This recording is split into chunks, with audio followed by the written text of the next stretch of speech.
Melati kuntu tumbuh melata, sayang merbah di pohon cemara. Assalamualaikum mulanya kata, saya sembah pembuka bicara. Bismillahirrahmanirrahim. Yang saya hormati Tuan Pengerusi Majlis, barisan pilihan hakim yang menjunjung mahkota keadilan, barisan guru berintelektual, seterusnya hadirin dewan sekalian yang saya kasihi.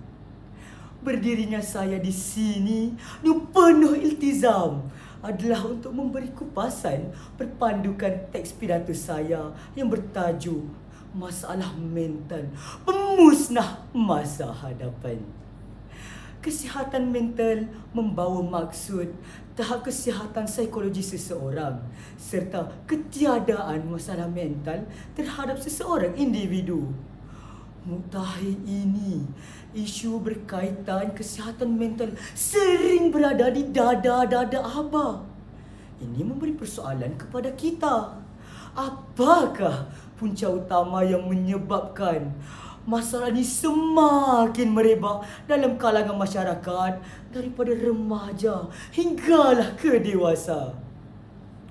Sidang Dewan yang saya hormati sekalian, menurut data daripada kajian kebangsaan, kesihatan dan morbiditi 2015, sebanyak 30% warga negara kita mengalami masalah berkaitan mental.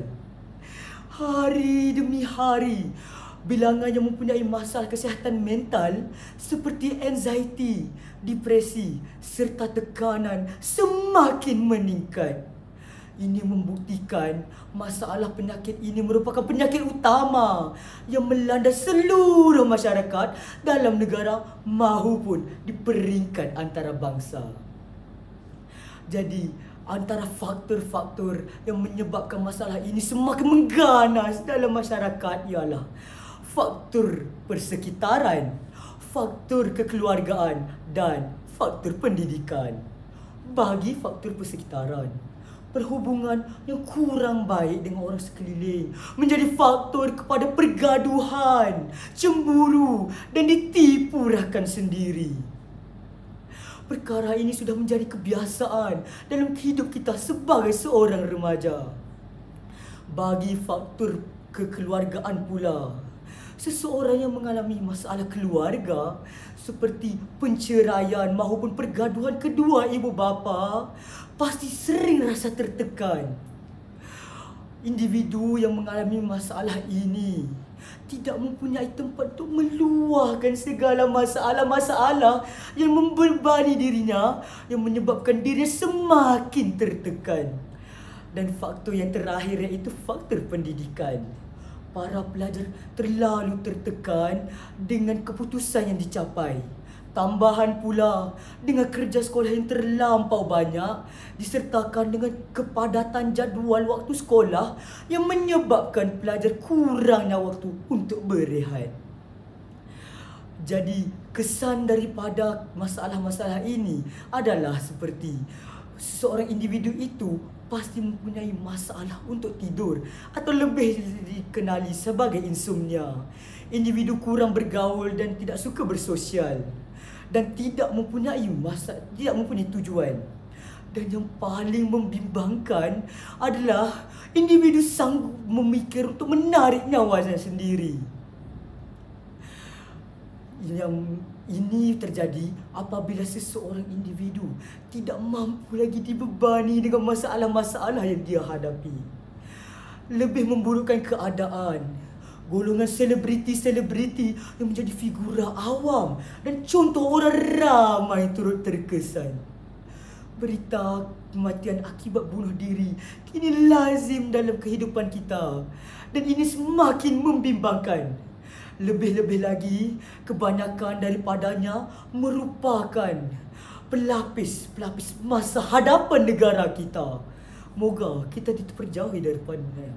Nauzubillah min zalik. Setiap penyakit pasti ada penawarnya. Begitu juga dengan apa yang sedang kita bicara. Jadi, apakah inisiatif-inisiatif bagi Bagaimanakah inisiatif bagi mencegah masalah kesihatan mental ini? Jadi, indikator saya yang pertama adalah kita haruslah sedar dan tidak bersikap enteng terhadap kesihatan mental. Selain dari itu, kita haruslah mencari rakan yang positif dan boleh dipercayai, kerana mereka akan sentiasa berada di sisi kita di saat jatuh dan bangun kita.